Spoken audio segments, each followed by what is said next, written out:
So you've said that the discussion around leadership and succession should be wide open. Why? We are going to a conference of the ANC in 2012 December. We're now in June.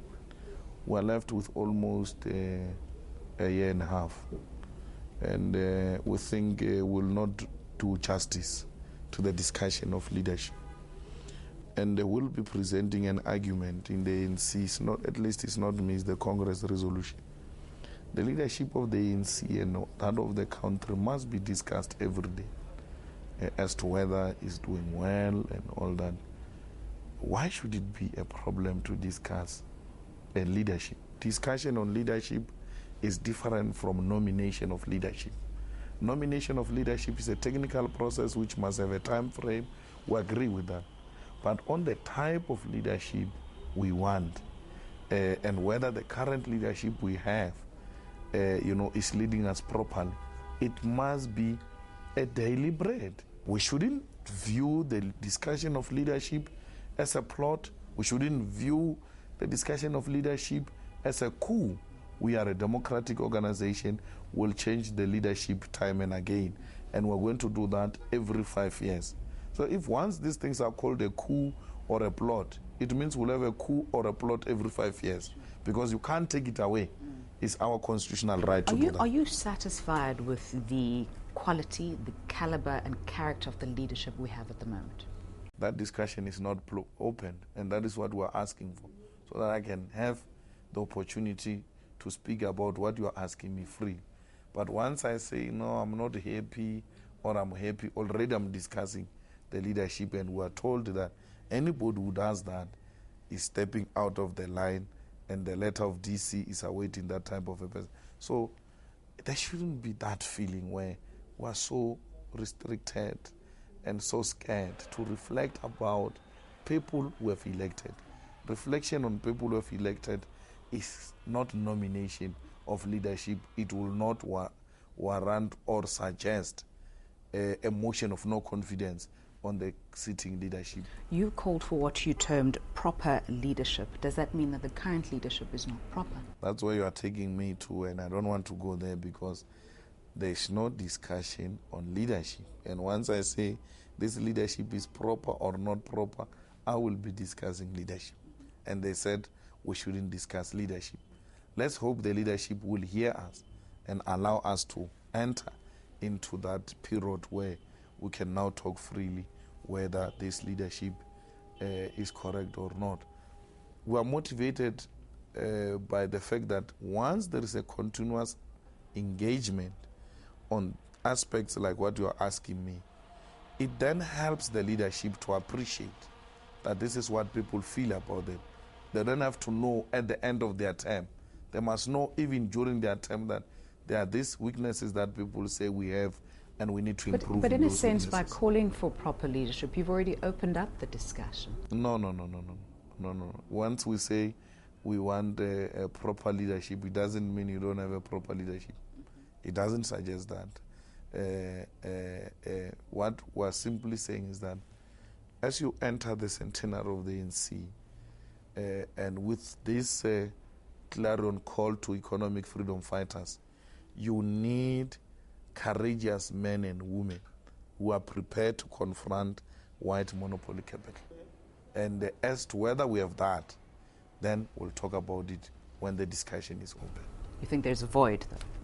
I'm not saying anything except to say that is what we are looking forward to, and if there is a gap, that gap can be spoken about when the time is right. In your political report, one of the subjective challenges you pointed out about leadership is that there may be the election of what you called weak, directionless and visionless leadership. Is that a problem we have at the moment? That's not what I said. I said subjective realities have, in most instances, failed revolutions. And sometimes it will not be correct to avoid analyzing subjective realities. And it is those type of subjective realities which at times can compromise what we stand for. And I'm not saying anything about whether we've got directionless, weak, or strong leadership. I'm simply saying objectively and subjectively, the analysis will have to be balanced because subjective factors can undermine objective factors. Mm-hmm. How's your relationship with President Zuma? It's good, as always. You know, people think that I had a special relationship with President Zuma. I've never had a special relationship with President Zuma.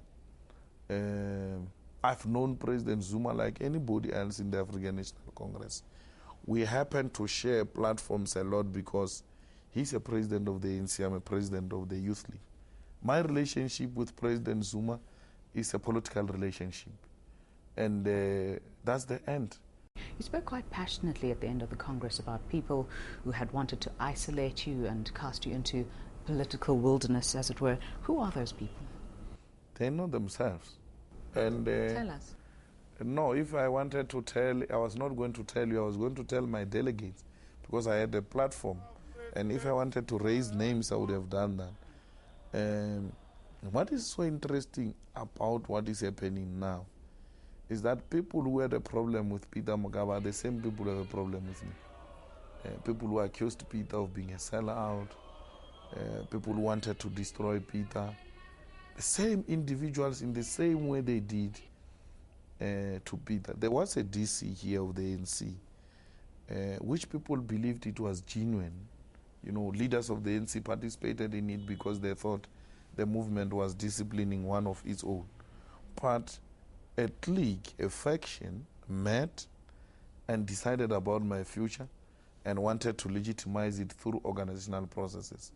So fortunately, we intercepted that because one of them, stupid enough, went to Polokwane and told my comrades that, no, we'll take him to Cuba or China, he must choose one of the two. Of course, I was going to choose Cuba. And then he spent 2 years there. Then we'll be resolving also the contest in the ANC Youth League, because we know once he's outside, he's going to lose base and support, and then he won't come back. And when we went to the DC of the ANC, we didn't go through the DC process. We did what we called a plea bargain. And then the parties met to negotiate what could be a possible settlement. That issue was put on the table that, no, you've got option to go to Cuba or China for political education. And we told them, we heard about this. This is where we heard about it, said by so-and-so. You bring it here formally. A factional position, you want to abuse structures of the ANC and formalize it. And that's how it was defeated. Are you going to act against those people? I don't act against such people. There will always be such tendencies amongst individuals in the ANC. We are a broad church, and all different types of people come in. To be challenged in politics is the price you pay for this game. It's not a game for chance takers. You must always be a step ahead, or else you will be outmaneuvered by those forces that are opposed to you.